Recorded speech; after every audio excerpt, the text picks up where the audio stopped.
ಸಚಿವ ಎಂ.ಬಿ. ಪಾಟೀಲರ ಮತಕ್ಷೇತ್ರದ ಪಂಚಾಯಿತಿಗಳಲ್ಲಿ ಹೇಳುವವರು ಕೇಳುವವರು ಯಾರೂ ಇಲ್ಲ.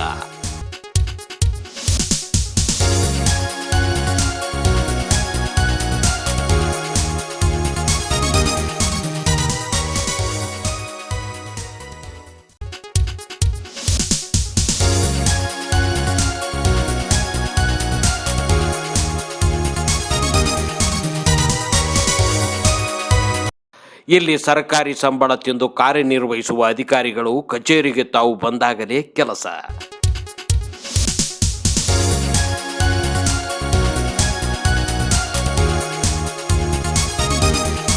ಸಾರ್ವಜನಿಕರ ತೊಂದರೆಗಳನ್ನು ಕೇಳುವವರೇ ಇಲ್ಲ. ಇದು ಬಬಲೇಶ್ವರ ತಾಲೂಕಿನ ಕಾಕಂಡ್ಕಿ ಪಂಚಾಯಿತಿಯ ಪರಿಸ್ಥಿತಿಗೆ ಸಾಕ್ಷಿ.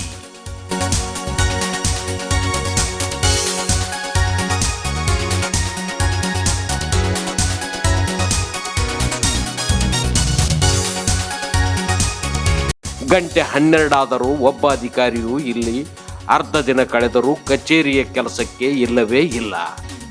ಅಂದರೆ ಸಾರ್ವಜನಿಕರು ಏನು ತಿಳಿಯಬೇಕು? ಈ ಪಂಚಾಯಿತಿಯಲ್ಲಿ ಯಾರಾದರೂ ಸತ್ತು ಹೋದರೋ ಅಥವಾ ಎಲ್ಲರೂ ಸಾಮೂಹಿಕವಾಗಿ ಯಾರ ಮಣ್ಣಿಗಾದರೂ ಹೋಗಿರುವರೋ ಏನೋ ಎಂಬುದನ್ನು ಹೇಳಲು ಇಲ್ಲಿ ಯಾರೂ ಇಲ್ಲ. ಈ ವಿಷಯ ಕುರಿತು ಜಿಲ್ಲಾ ಪಂಚಾಯಿತಿಯೇ ಉತ್ತರಿಸಬೇಕು.